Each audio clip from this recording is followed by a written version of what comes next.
Good evening. It's 6 o'clock. I will call this meeting to order. We will start with the Pledge of Allegiance.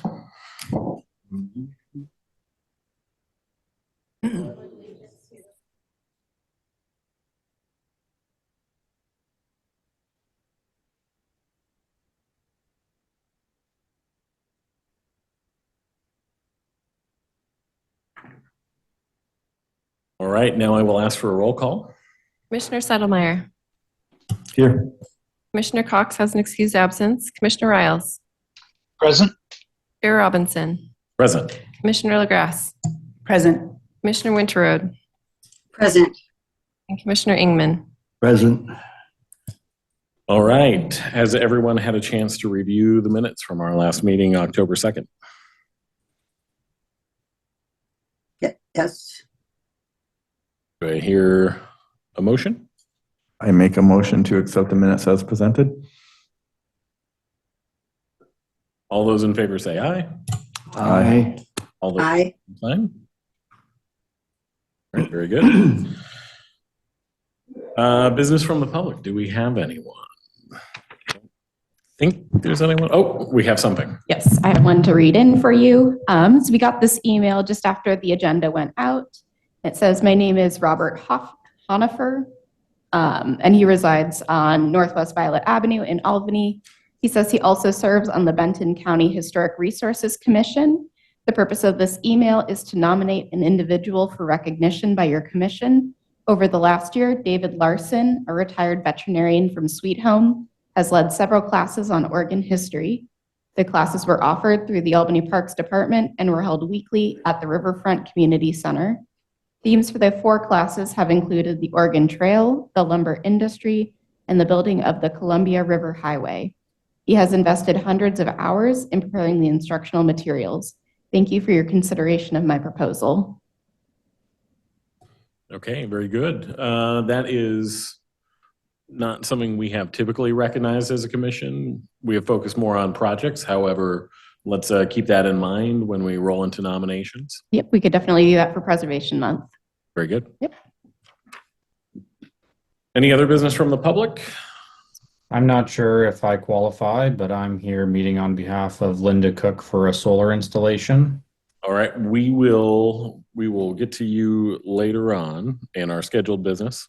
So absolutely hang out. We'll be with you shortly. Thank you. Okay. If there's no further business from the public, then we will move to scheduled business, and we will start with HI-19-24, an application for historic review of exterior alterations for installation of rooftop solar panels. Have all commissioners received a copy of the agenda packet materials, and are you all familiar with them? Yes. Okay, very good. I call to order this quasi-judicial public hearing at 6:03 p.m. If you wish to testify, there were 3 options available, which were described on the commission agenda. Do any members wish to declare a conflict of interest?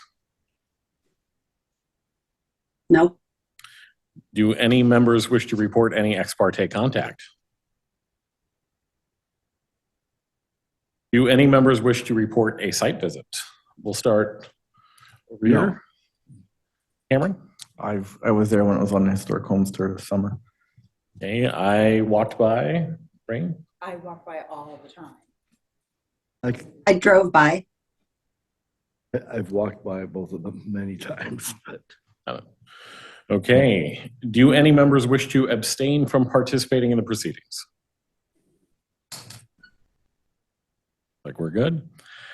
Does anyone wish to challenge the participation of any commission member in this hearing and decision? If attending virtually, please turn on your camera and raise your hand to be called upon. Or if you are attending by phone, please unmute yourself and state your name so you can be called on.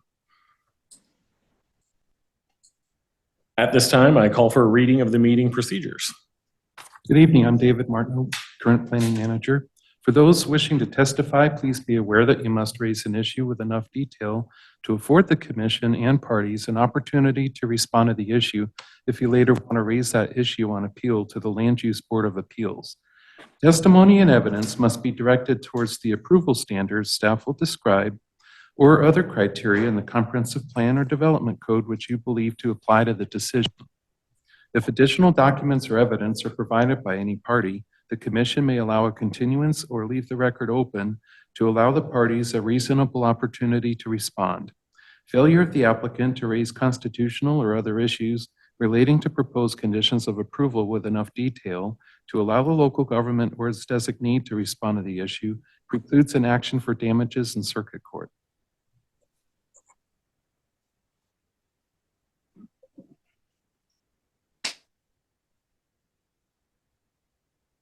Operator error, give me 1 second here.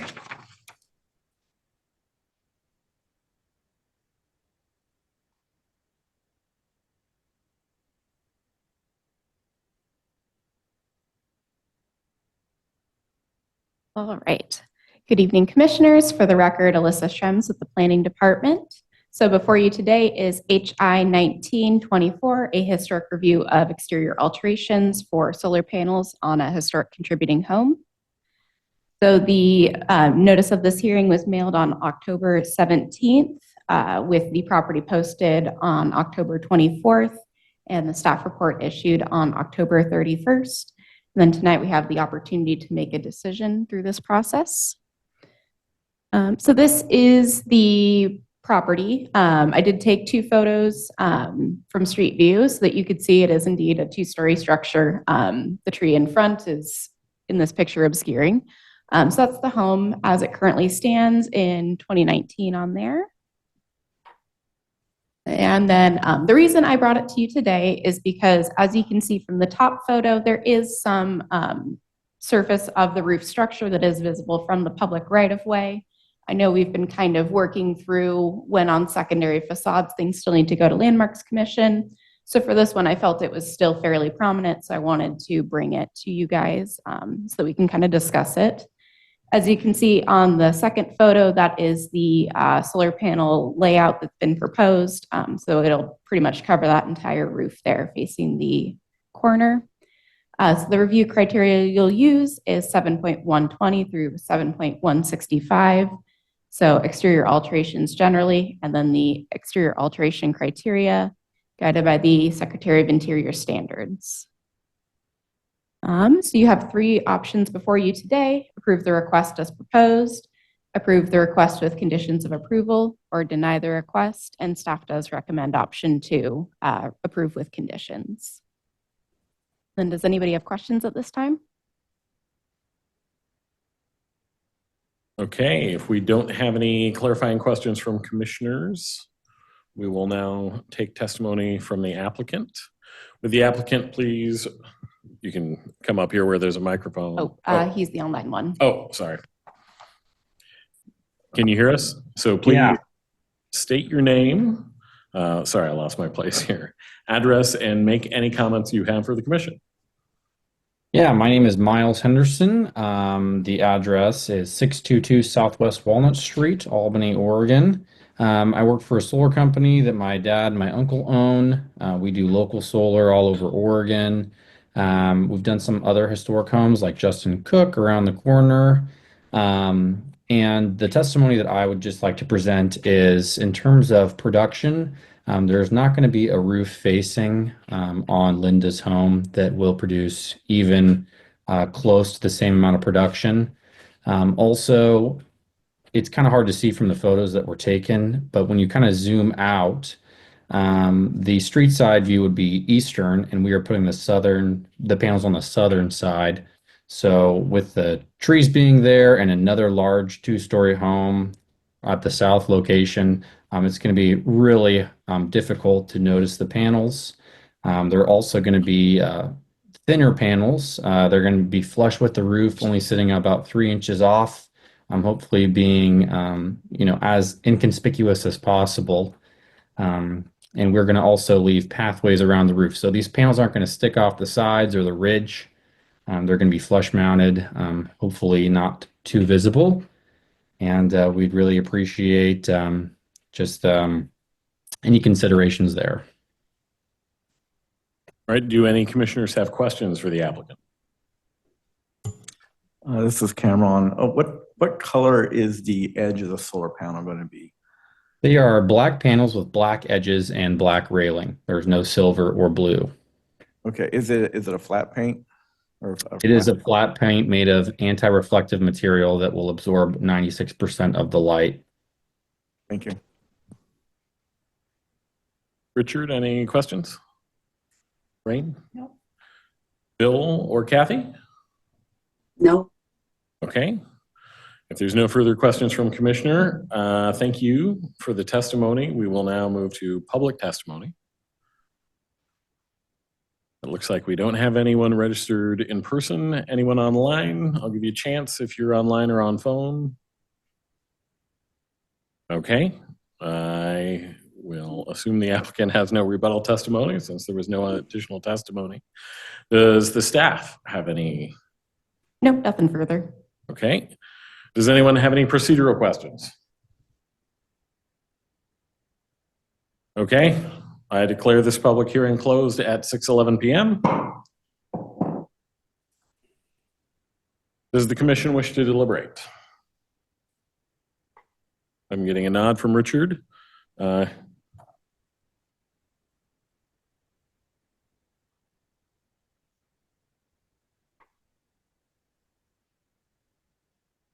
Your mic on.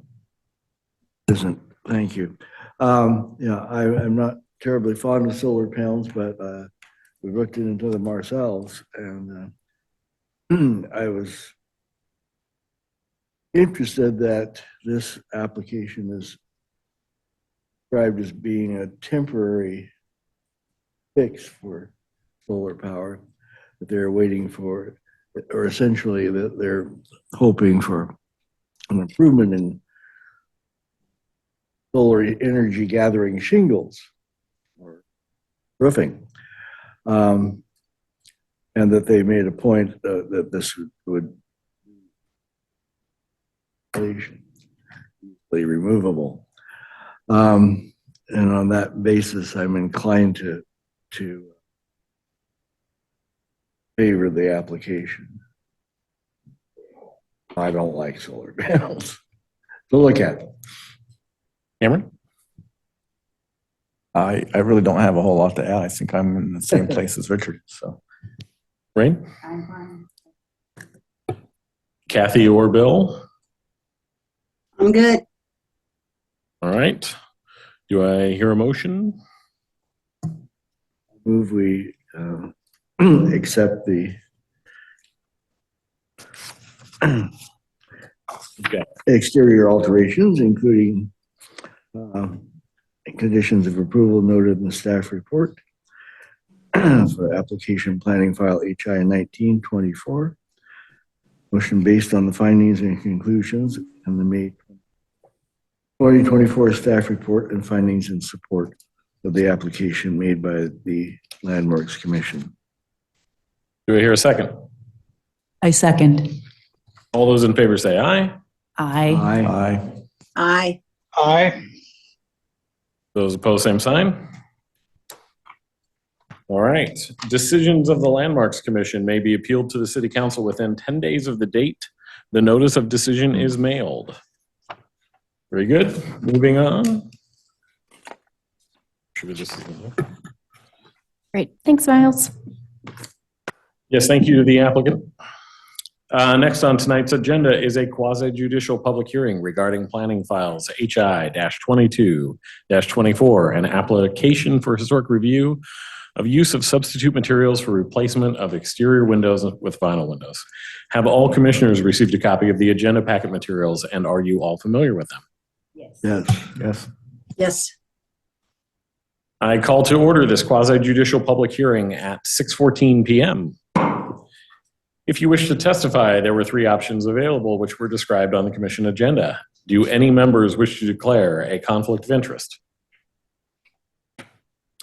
Do any members wish to report any ex parte contact? Do any members wish to report a site visit? I'll start over here this time. No. I walked by. I walked by. I walked by. Okay. Online? I drove by. Okay, that's a yes from Kathy. no Yes. from Bill. Do any members wish to abstain from participating in the proceedings? Does anyone wish to challenge the participation of any commission member in this hearing and decision? If attending virtually, please turn on your camera and raise your hand to be called upon. Or if attending by phone, please unmute yourself and state your name so that you can be called upon. At this time, I call for a reading of the meeting procedures. Hello, David Martineau here. For those wishing to testify, please be aware that you must raise an issue with enough detail to afford the commission and parties an opportunity to respond to the issue if you later want to raise that issue on appeal to the Land Use Board of Appeals. Testimony and evidence must be directed towards the approval standards staff will describe or other criteria in the comprehensive plan or development code which you believe to apply to the decision. If additional documents or evidence are provided by any party, the commission may allow a continuance or leave the record open to allow the parties a reasonable opportunity to respond. Failure of the applicant to raise constitutional or other issues relating to proposed conditions of approval with enough detail to allow the local government or its designee to respond to the issue precludes an action for damages in circuit court. At this time, I call for the staff report.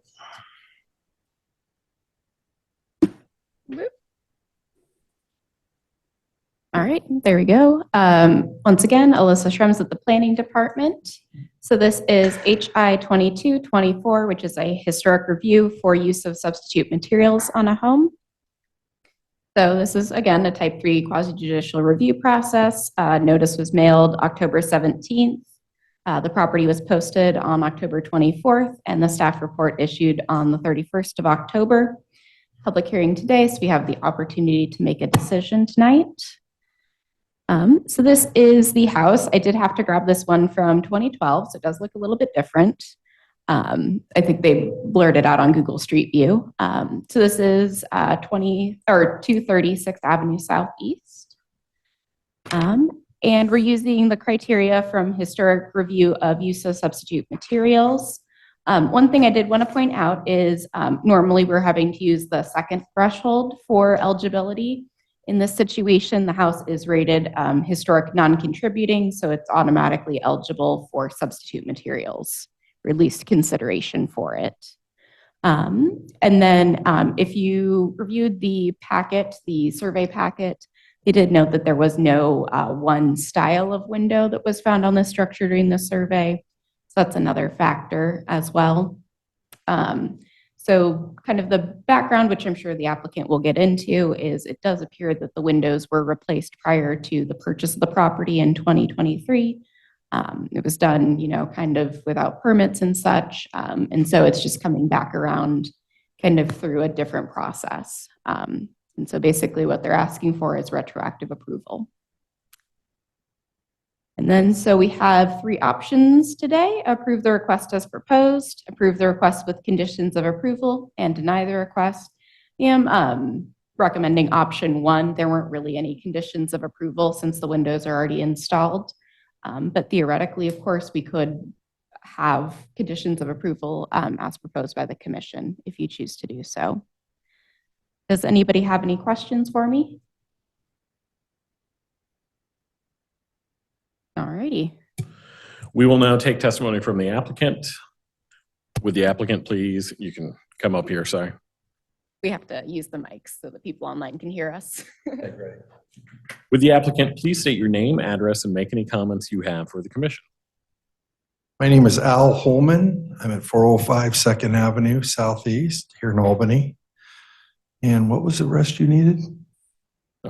Well, whatever testimony you have. Oh, 97321. Oh, my testimony. Sorry. I'm a little nervous. I don't usually get nervous, but this one's got me. My testimony is the building that we walked into didn't have all the windows intact. A number of them were broke and people were living inside. And the city came down and was pretty much condemning the building. And then the people were having to be evacuated out of the premises. And so the very first thing that I requested from the contractor, which is a brother of mine, He has a personal illness, so he was a lot of help to start with. But then when he put the windows in there, I didn't really realize, because I just said put in what's there, and so we replaced them so that way the weather wasn't really bothering too many of the renters that were in the place. I wanted to provide an environment that something I wouldn't even mind living in is the way I approach buildings that I'm working on. Just a little backdrop with it. When we walked through the place, there were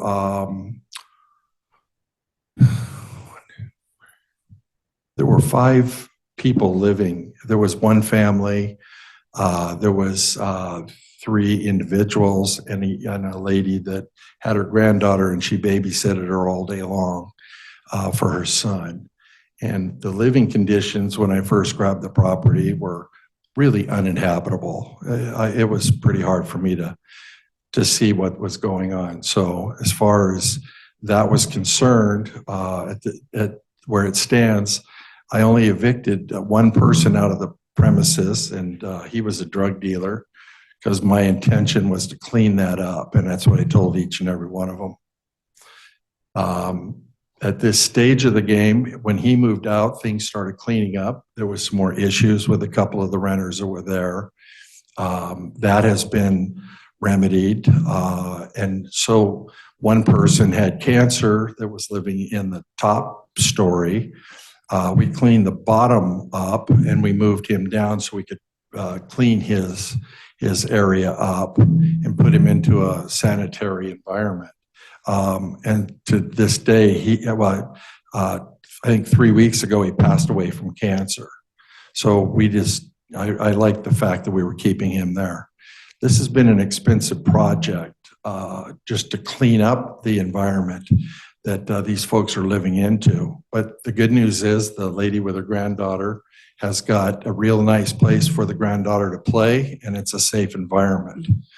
I'm even one of the renters in there through my brother's company. We have employed him, and we've had him employed the whole time. And so we're trying to do what we can to keep everybody going there. I'm not looking to evict anyone. I just trying to make sure that it's an environment for them to live in that, like I say, I would live in. With him, he's done a great job, and he's really grown considerably. So with that being said, the windows, I didn't really think much about having to get permits to replace windows that were there. So on that part of it, I'm learning an awful lot today. So that's where I'm at with this. Please. This is my daughter, Shelby. Hi. I just wanted to speak because when he first walked into the property, there was a code compliance against the property. And so legal aid was involved and the city was involved because this building was about to be condemned. It was in such terrible shape. And there was a quick timeline to get this fixed before they were going to take the building. And so he took over he purchased the property from the previous owners and quickly went in there and made it a habitable place for these people to live and to continue to enjoy. So that's kind of why it was missed with the windows, because we were in such a rush trying to get this done as quickly as we could so that the city wouldn't condemn it. The next time I come up here, I'm gonna let her talk and I'll just be quiet. Any questions? I have a question about how you came to this board. What made you decide that you needed to get retroactive permission? Did somebody stop orders? I was a bad boy. I hired contractors to do some work, and my brother being one of them, there was some dry rot in a corner of the building, and they were just cutting the dry rot out, and one of the workers hit the electrical wire in there. And so we hurried up and called an electrician. He came in, he had to get a permit. And I was, I'm enjoying fixing this up for these folks. So the upper floors, there were so many air conditioners and stuff hanging out. I had a heating air conditioning company come in, and they put they're called split units into each one of the units. So that way they'd have air conditioning. I wouldn't have all these air conditioners hanging out. And I assumed that the contractors grabbed permits. I just said, do this, and they did it, and there was no permit, particularly for the heating air conditioning. So when the inspector came out on the electrical, he wasn't happy with the no permits, and then so he started picking things out from that. I got a notice because I just assumed that it was being done. I got a notice down the road, and it said, you need to do this. And so I contacted each one of the contractors. Again, my brother's one of them. And with his illness, he didn't take it very far. The other contractor that for the heating air conditioning, he applied for the permit, but he didn't upload the documents at that particular point. And then, so I just assumed everything got done. Just recently, I received a fine for $301,000 for not getting permits for this. And so that's what I've been doing. Yeah, so when the inspector was out to look at the mini split units, they noticed the windows and tagged the historical review to that permit. So we cannot finish it out until we get this process completed.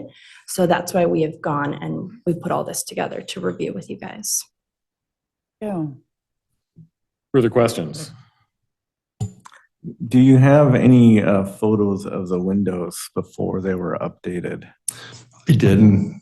I have photos of people living in filth that kind of caught my attention. And I just told the contractor, please replace those. Let's get this thing closed up.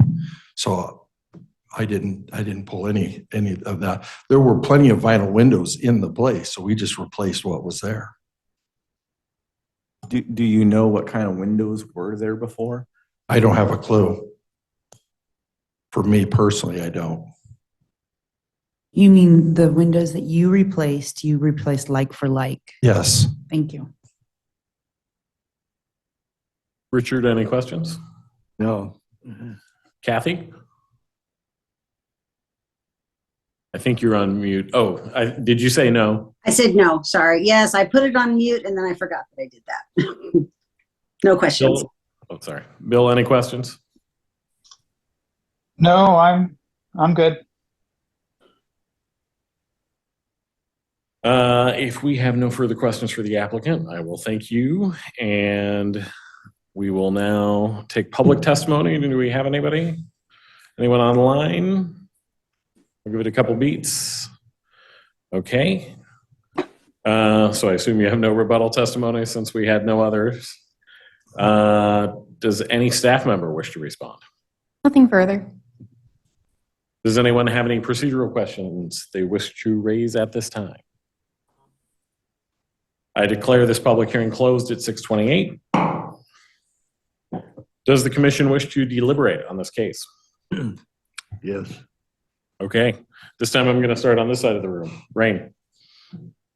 I just want to say I was a little shocked with the amount of money that was fined, so I'm leaning towards complete approval.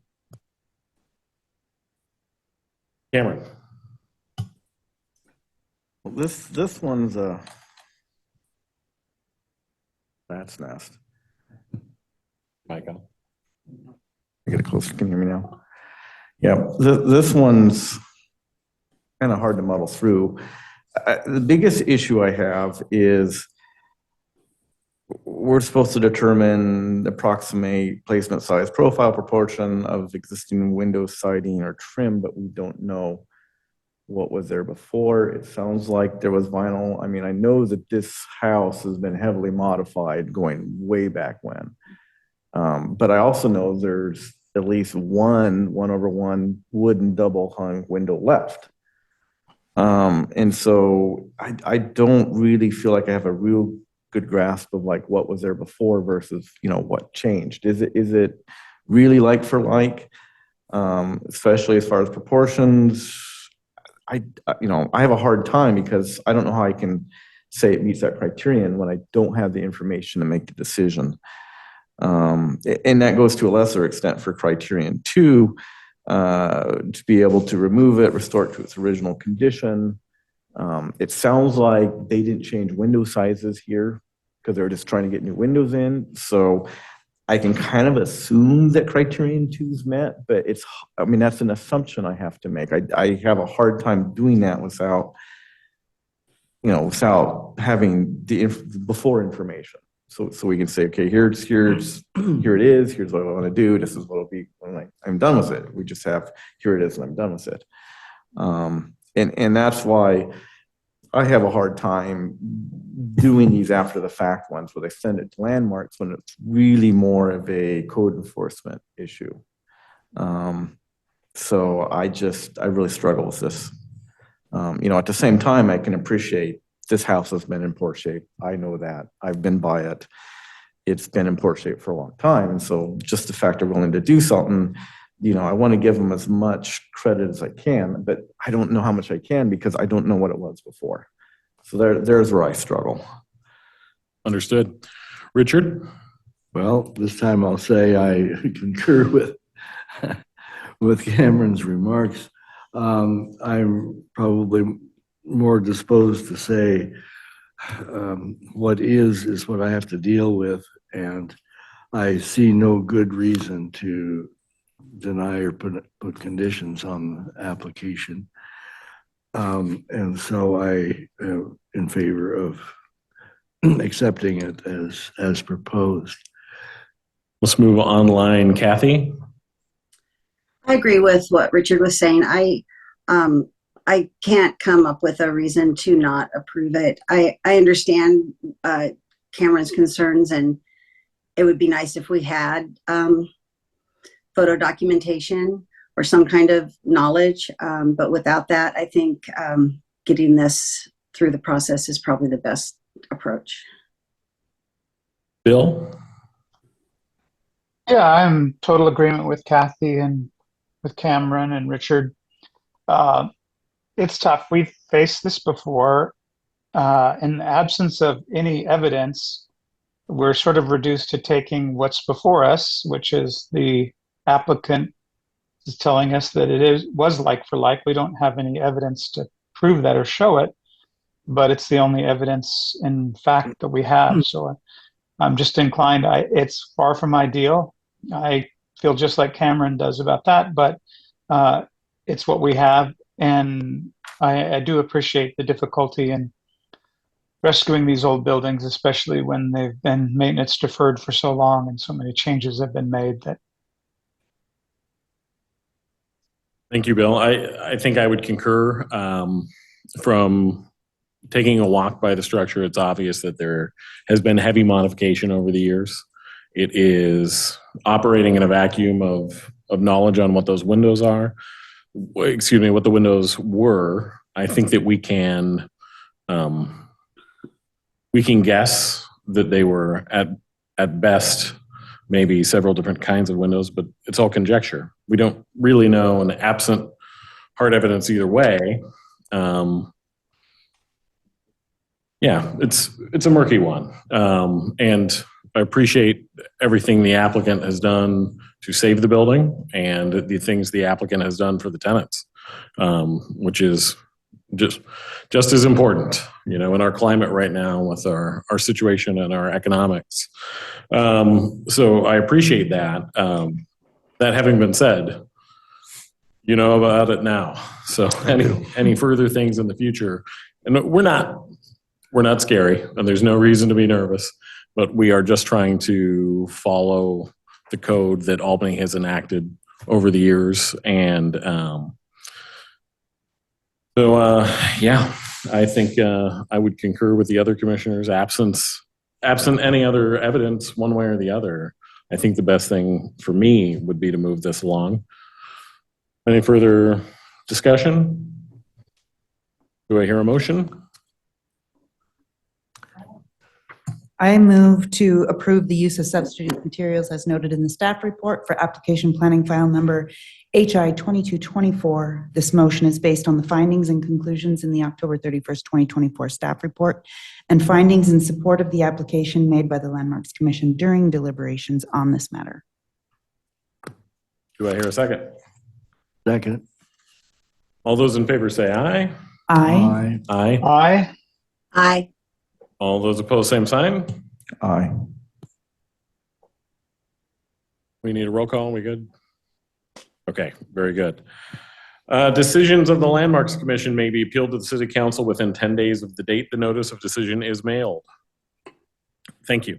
Thank you. Thank you. Okay, moving on to business from the commission. So I just kind of wanted kind of a take-on conversation with what's related to this last file. You know, how can we avoid these situations from coming to us in this state? In the first place, you know, again, it sounds like we got some CLG grants for some education. So we need to think about what we can do to, you know, to educate beforehand. The other thing is, you know, is there's some kind of trigger, because I know there's triggers now in the building code. If there's a building permit pulled, then planning gets flagged. It sounds like if there's, you know, a code compliance issue, that there should be a notice to the, you know, the person that's getting a code compliance notification, that they may also need to go through historic review, or, you know, if there's some kind of notice there. Because it may have been simple enough that all I had to do was take pictures beforehand, and then it'd be like for like, here's the photos, and, you know, 5 seconds later, we're done. So if there was some way to do, you know, some kind of notice, where if Chris or whoever, you know, is doing one of these code compliance, that there's notification, you know, and then the question is, can that go through expedited review if necessary? If there's some, you know, timeline for, you know, code compliance before it's considered inhabitable or whatever. Yeah, so to clarify, generally, the people at the building department will check with me. They kind of know where our historic structures are. They know how to check and see if it's listed individually, things like that. So they have been looping me in more with violations that as they're coming up. Again, with violations, you know, we're catching them after the fact. So as far as like actual documentation goes, it's a little rough. You know, sometimes we have aerial, like not aerial imagery, like street view imagery that we can get. With this one, especially, the only two available dates were 2012 and 2019. By 2019, I think they'd requested that the property be blurred on street view. So I didn't have any evidence from there to pull.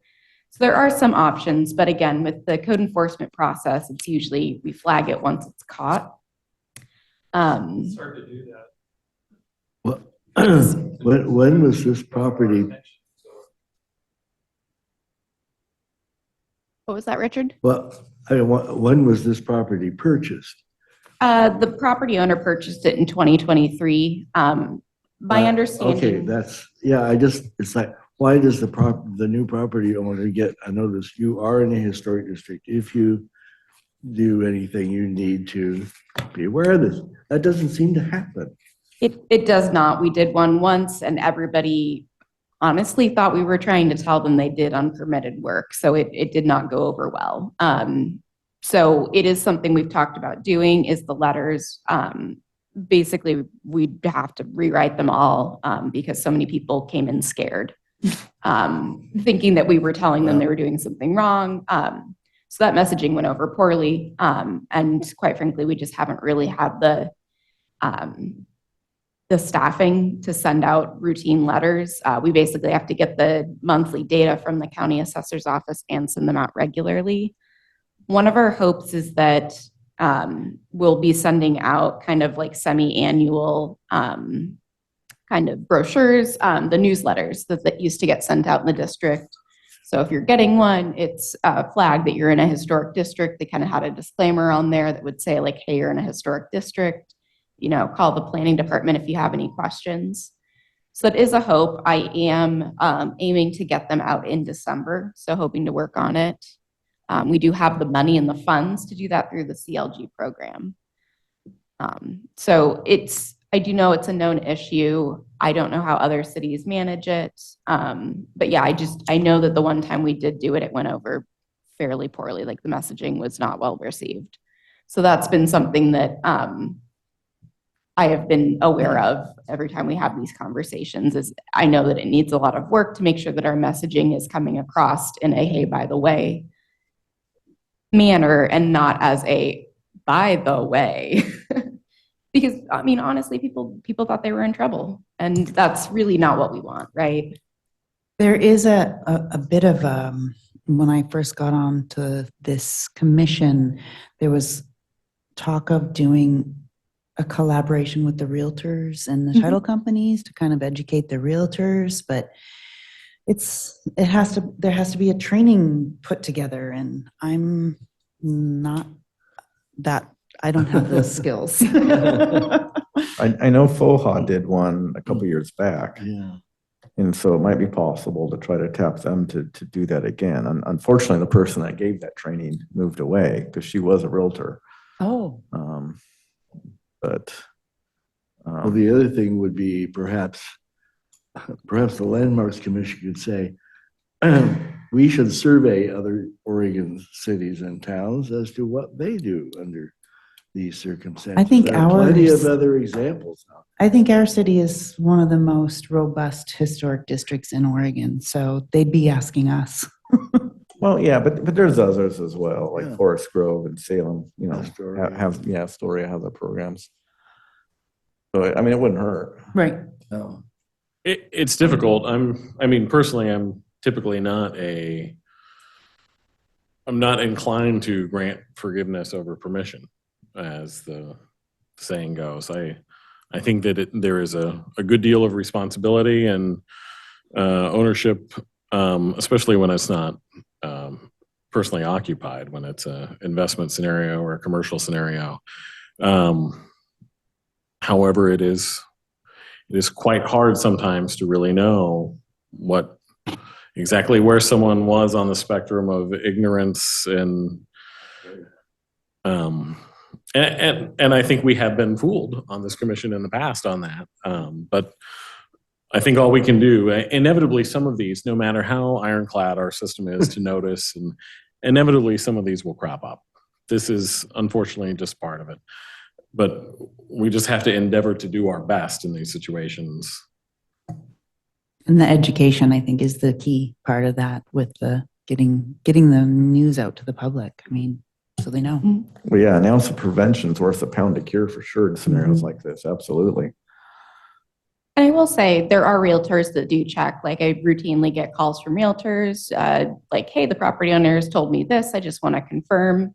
And they'll put it in the listing. And I'm sure you know that it's all buyer to do due diligence. And I think that's where the disconnect may happen, is when you're buying a home, there's so much coming at you that sometimes things slide off the plate and they don't fully understand things. That's it. There's a lot of misunderstanding as to what it means to be in the historic district, whether it's, do I have a tax break, or it has to do, like, just really the paperwork that we have is about the taxes. It's not about exterior alterations. It doesn't talk about that. It talks about what kind of taxes you might be required to pay or be forgiven. So that's where the miscommunication is.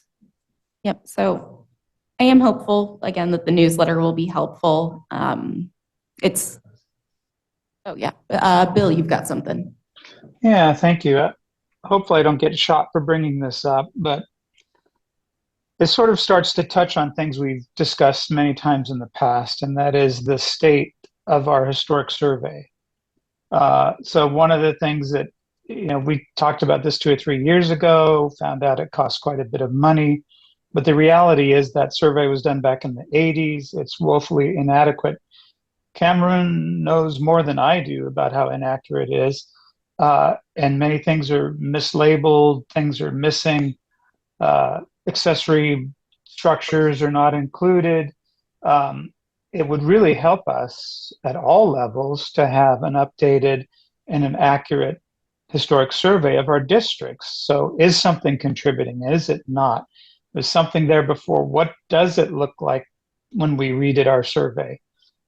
In this case, we might have photographs that would tell us what the difference was, but we don't. We're limping along. At least I feel that way. Very often we're limping along with a survey that's inadequate, out of date, and it doesn't do us any favors. So I can't remember what the numbers were, but we came down to something like it would be maybe $40,000 to $60,000 or something. We'd have to go to city council and ask for the money. I don't know if that's entirely accurate today. I'm still willing to do that. I'm willing to go before city council and make I know that the budget is stressed, but I'm still willing to give it a shot because it would make it fair for everybody in the district and it would make it a lot easier for us.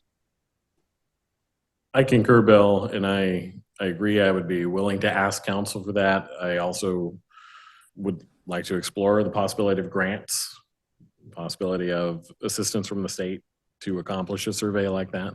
Because I think Bill is right. We have talked about the inadequacy of the existing survey and it's only gaining more relevance. I wonder if we could tie this in with the Article 7 code update. As part of that, include an updated survey of the districts. Because, we shouldn't have to rely on Google Street View to try to figure out what the previous state of these properties are. And there may even be, this is something we should perhaps dig into and explore a little harder. There may be students, perhaps not from OSU, but there's a significant architectural program at U of O and some of the other schools. There may be students that need credits and project hours. So maybe there is a middle road to accomplishing this with as little funding impact as possible to the city. So if we're going to get it funded through CLG, what ends up happening is we can hire students, but you also have to pay their instructor to supervise them. Because the guidelines of the survey are that basically whoever's overseeing the work is qualified and meets the qualifications from the Secretary of Interior.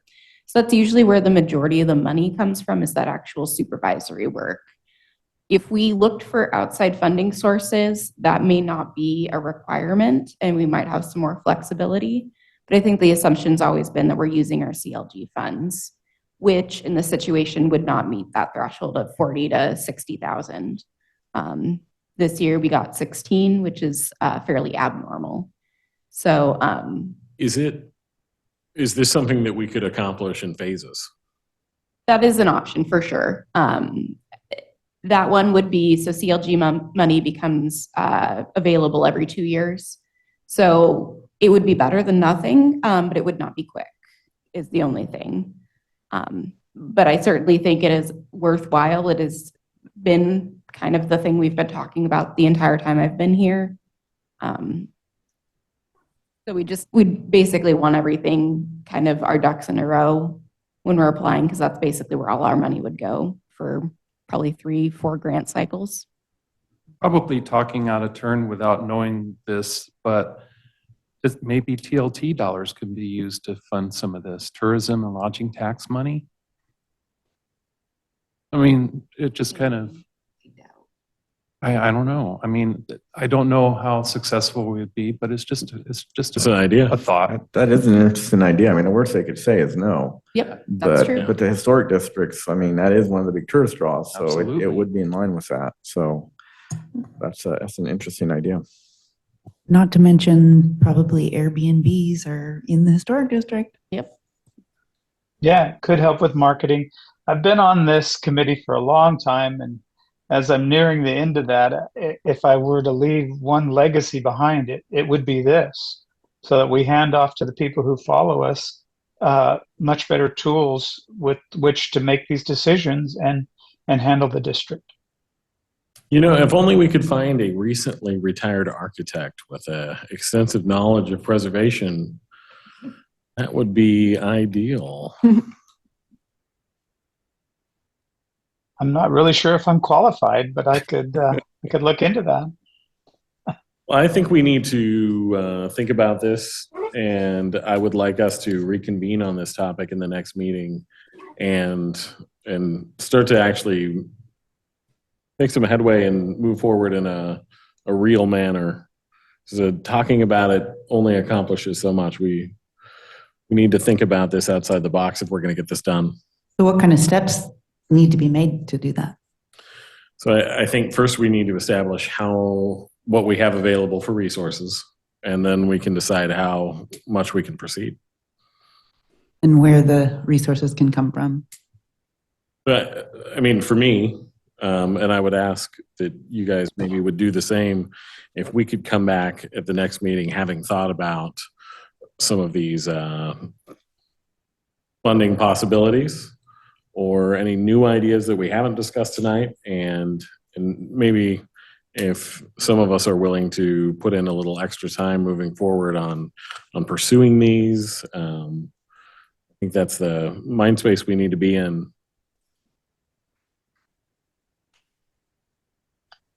So yeah, and I think that's right, Chad. The other side of the equation is what is the budget? What does something like this cost? If we can use U of O students, that would save us substantially. I know they used to have a very active historic preservation presence at the school.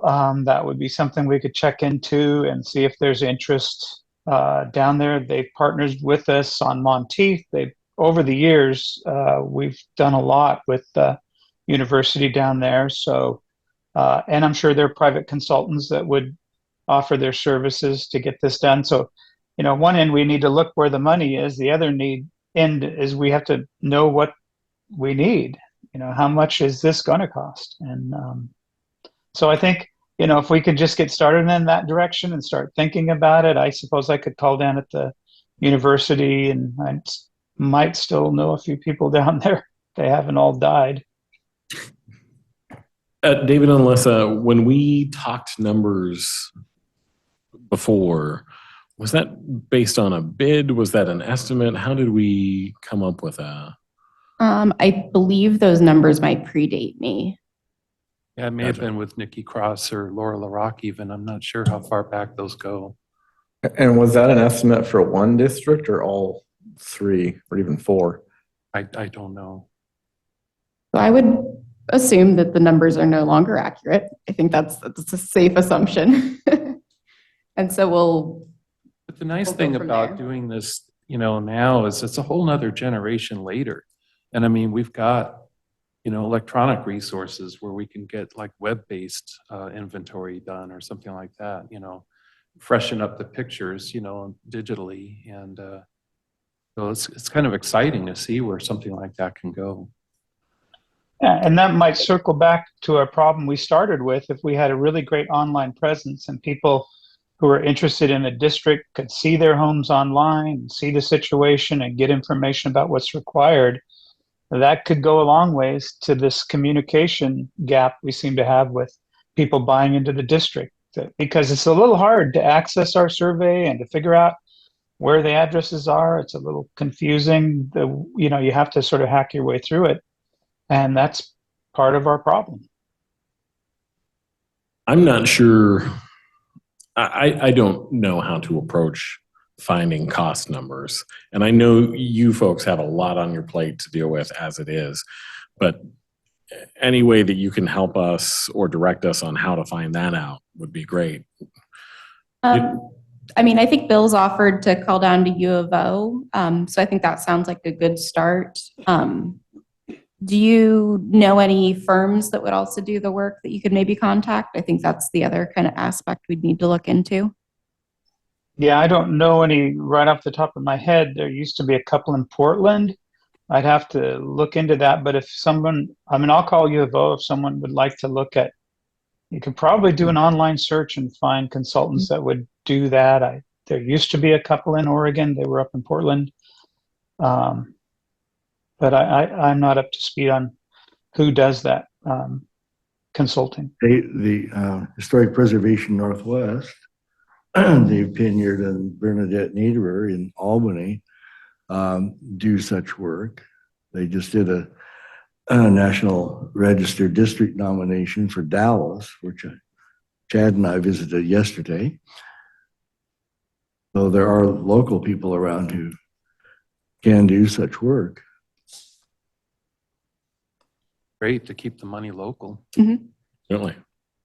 We would have to do a competitive bid process if we do hire a consultant. That is one thing, because it would be too much money to just directly allocate. But yeah, we could do costing. We could have somebody call up Dave Pinyard and Bernadette and maybe see what they thought that would look like for Albany, especially if they know the district. They kind of know what they'd be biting off with that.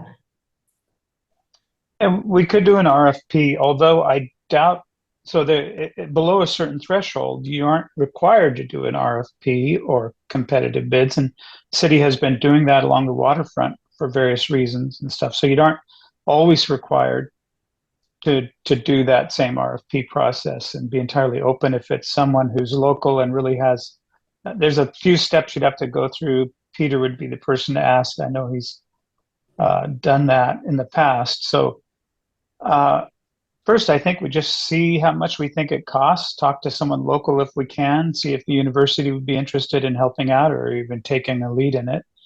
And then think about where we might be able to raise funds, and somehow it could all come together. It would sure be nice. Mm-hmm. Any further discussion on that? Do we have any other business from the commission? All right. Well, then I will move to staff updates. I think my staff update was I was hoping we'd chat kind of about the CLG conference that some of us just went to. Does anybody kind of want to talk about their takeaways, or do you want me to kind of summarize? I need to step out now, but thank you. Have a good evening. Yeah. Thank you, David. So I was just there for the first half of the day, and I thought that it was mostly productive. Richard, I think you were on a different walking tour than I was. The walking tour was fine, if a little casual. Maybe that's the term I would use. Well, I was, for one thing, I didn't appreciate really all the intricacies of evaluating windows until I heard the presenter from the National Park Service. And some points that he brought up, like, oh, okay. One of the things that I came away with was a sort of, yes, you may need to use substitute materials. Maybe replacing wood with wood may not be a good idea in certain circumstances, because you can't get the same quality of wood, you can't get the same sizes manufactured or whatever. And that if it's 3 stories in the air, doesn't matter if you're actually looking for visual representation. So, okay, think about that. I need to learn a whole lot more about how windows work and what the terminology is. They seem to me to be far more intricate than I envisioned them. And that was a good takeaway. I went on a walking tour of downtown, the new downtown historic district in Dallas, and it was led by a former mayor who was also a property owner who has done some of these renovations. He took us not only to look at the outside of the building, but took us into a dive bar, took us into a bakery, took us into a very interesting shop that is it's the offices for a company that auctions sporting good equipment, in particular a lot of firearms and things like that. And they have set up their office as essentially a sporting goods store of turn of the century, circa 1900. And you look at it and it's the display cases and the materials displayed are historic items. Not only that, you can buy them if you have, say, $16,000 for an old rifle. But all in all, he emphasized sort of how that once Moribund downtown, and I last saw Dallas in any real way probably 20 years ago, and it was a no person's land. It was just awful. It has had quite a revival, and a lot of it is very street centered and walking centered, and they even improved the first time I saw the Polk County Courthouse, it's like there was a beautiful 1899 courthouse building, onto which was chunked an immense, hideous prison-like structure appended to it. Well, they've revamped that. They kept the old building and they kind of tried to make the big, ugly stuff recede visually. And it's not perfect, but it's a heck of a lot better than it used to be. Quite the improvement. Yeah. So I was much taken with the effort they've put into revamping their downtown. There are a lot of really nice Victorian era residences and churches and things in the town too, which are not really recognized or protected in any way. And I think they're thinking about trying to do something about that. But it was rather uplifting. And there was also a presentation from a fellow from Independence nearby, which is another town that, as I'm sure Albany-ites know, has put a lot of effort into protecting its core business area. Dallas may be a little bit ahead of them in success, but Independence has done a lot too. And I know that Albany looks at things like, well, if you have something like this, one of the things that always struck me about Albany was, here is this town that advertises its historic districts. And I know people who come to Albany to see these districts. And where do they stay? Hideous traffic, noise-ridden flea bag on the freeway. And you can't stay downtown. You can only drive there from the freeway or the strip development. And Dallas and Independence perhaps have an advantage in not having been on a freeway, which has really, I think, tilted Albany's people's perception of Albany.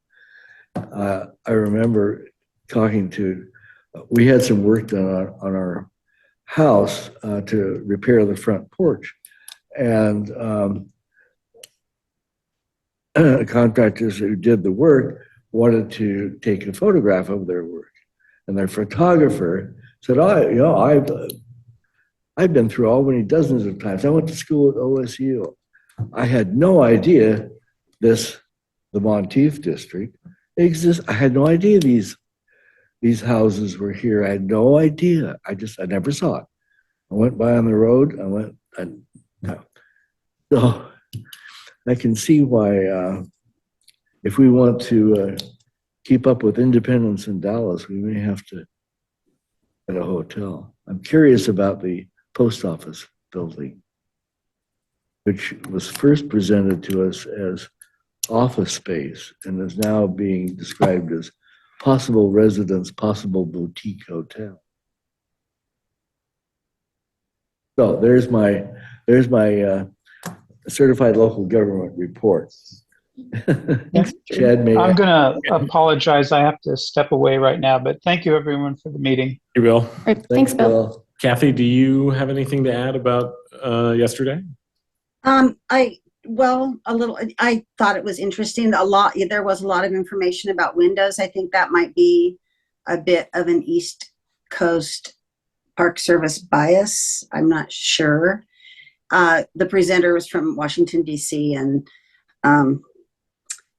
they have apparently a lot of window issues also. But I found really interesting from the planner from Independence that they used CLG money to hire on-call technical design assistance professionals. And I was thinking that that might be something that we would want to think about doing, getting someone that would go out and do a quick design, meet with the homeowners or talk them through window repairs. I think they had both. I think he said that they had both available window repair experts and design experts. But on the standards, he presented kind of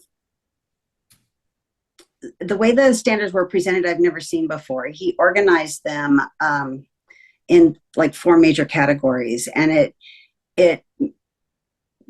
I think it was really a great understanding of how the standards work together, and not one standard is more important than the other, and how the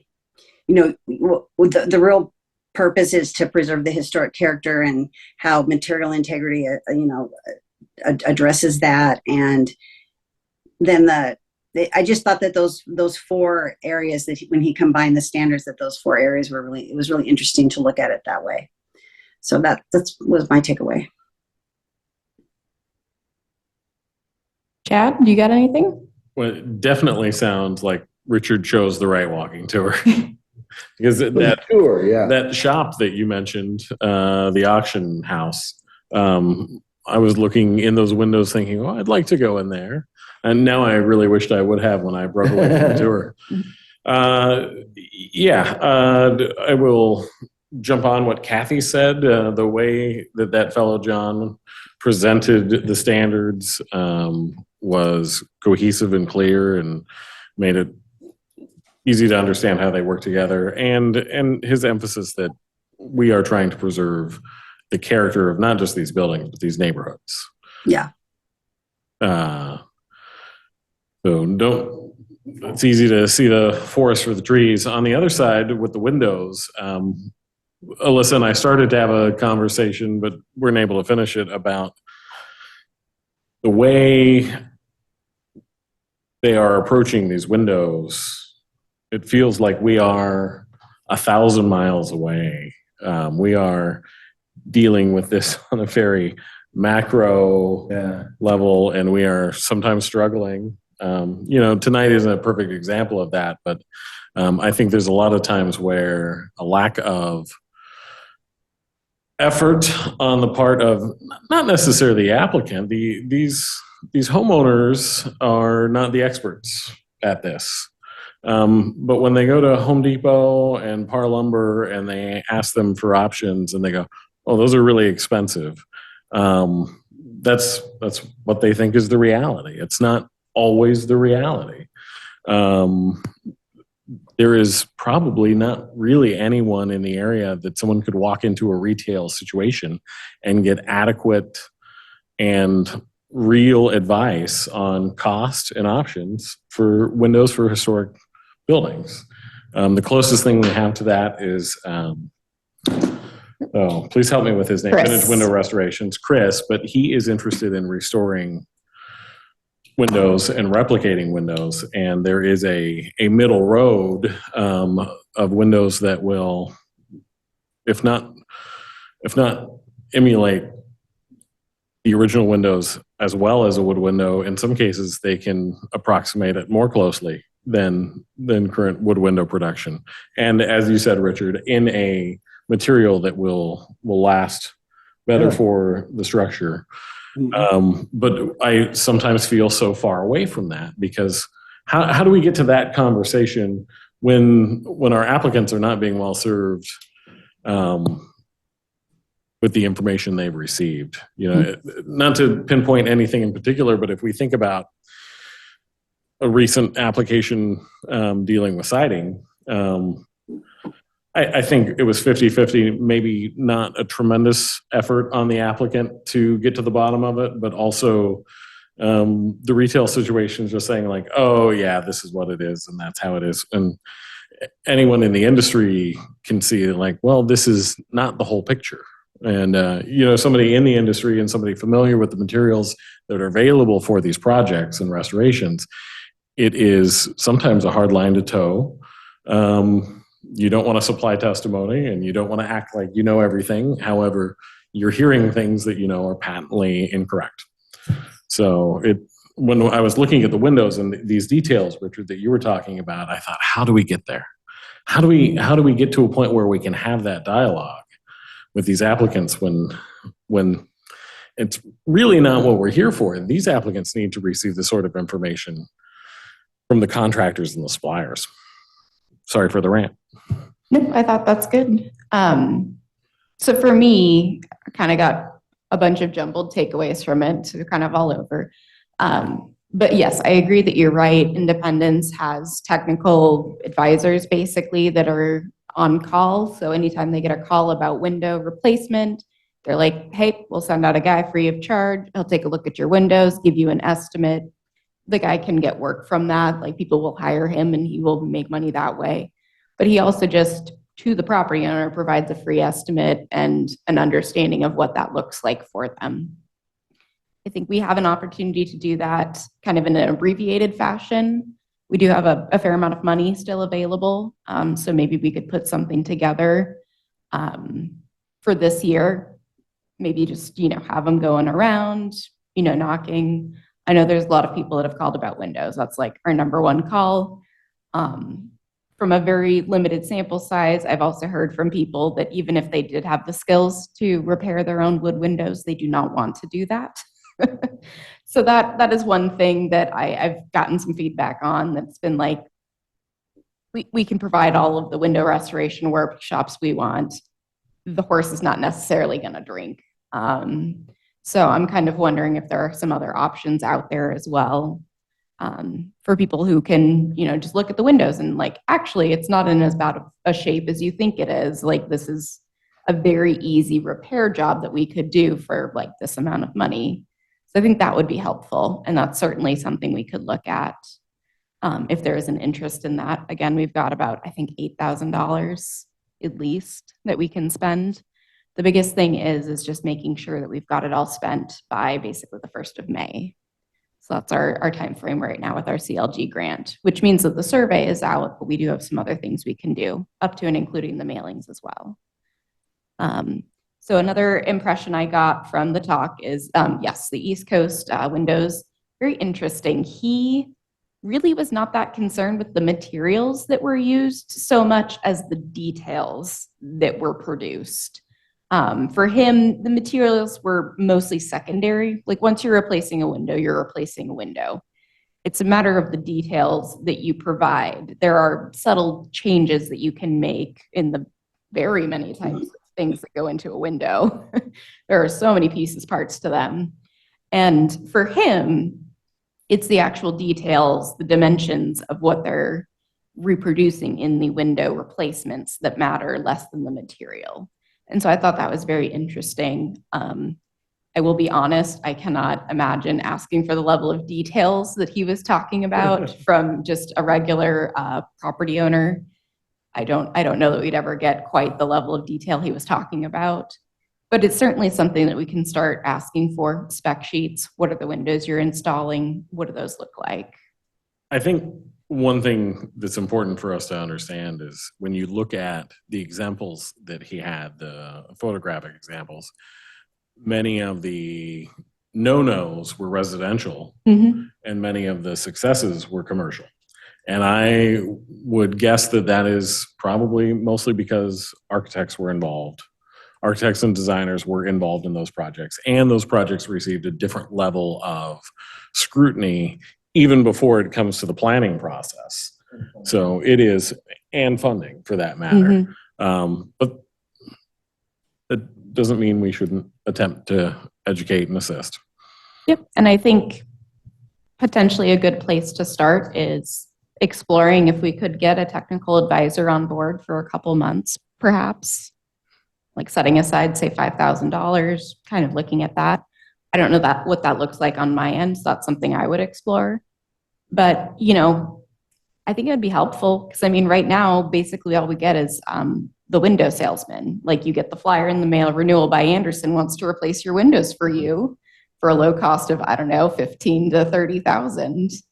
And you know, that's the marketing people are getting, and those are, you're either getting renewal by Anderson, you're getting the flyers in the mail, you're going to Home Depot or Lowe's, and you're finding what's in the local area.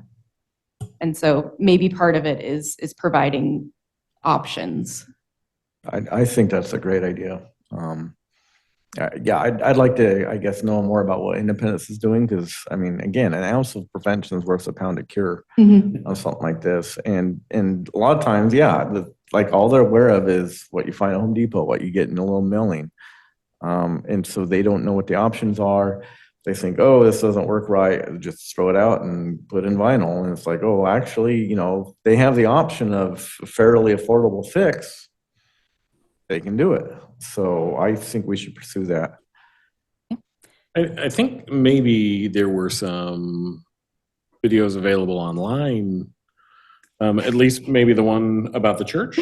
One about the church. I'll see if I can find it. It's a YouTube video. So when they do awards for their historic preservation, they do cinematography, which I don't have the skill in. I They may immediately go. pointed out to Alyssa that we are stuck with static photography from staff. We are. Independence has video. You're very lucky I take good photos with my very nice phone camera. But yes, Independence has gone a step further and they do full-on promotional videos celebrating the work that's been completed. And so I will locate the one that was done. There's a beautiful church there that had these gorgeous windows. And he kind of talks briefly through that process. But basically what Independence does is I think they basically prepay. They like set aside a bunch of money. They say, all right, we've got a contract with you for X amount of dollars, and you're just on retainer on call, and you go check out houses and give them bids and kind of walk them through the status of the window, like what kind of repair it would need, what that would look like. If it's beyond repair, kind of what the options are moving forward with that. And the planner from Independence seemed very happy with the way it was going. It seemed like he was having a decent amount of success. And again, it's that information part of things that people aren't going to get in normal channels. Mm-hmm. And to a certain extent, the guy's unbiased. I mean, he's getting paid by the city. I mean, sure, he gets business if people decide to hire him to complete the work, but if they don't, I mean, he's still getting paid by the city. So from that aspect, you're getting probably potentially the most unbiased feedback you'll probably get in that process. I mean, any other window salesman will sell you exactly what their product is, right? Mm-hmm. So that was a big thing that I took away. I was very surprised ultimately about how much he didn't really care about wood to wood windows. It was really more about the details. That's what he really wanted. His emphasis was the character. Yeah. I mean, and he said if you have to pick and you're gonna, take a hard line, he'd much prefer to see, original windows or most character defining windows on your, main front facade, and then moving up or moving around. Does it really matter? So that was. Is there a recording of the CLG session by any chance we can watch? I don't think he recorded it, but I believe they were going to pass on his PowerPoint. Okay. So usually he would have like original poor replacement, better replacement. So a lot of the slides are just photos of them. But I'll see what I can get. Curry was Okay. going to send it out in a bit. Thanks. And he emphasized something that, a year or so ago, maybe two, I emphasized. These standards are important and they should be adhered to as much as possible, but they are not a minimum and they are not a baseline. They are something for us to act from.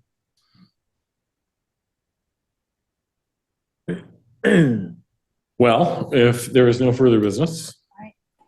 I actually wanted to just make a comment. I've walked past the property on Maple Street several times since they've redone their porch, and it looks fantastic. I just think it's exactly what it should have looked like. Wonderful. I haven't seen it lately. Oh, I'll it's have to drive beautiful. by. It's beautiful. Very good. Staff, all good? I think so. Online, Kathy, are you good? I'm good. Okay. Our next meeting date is December 4th, 2024. I close this meeting at 7:19 PM. All right.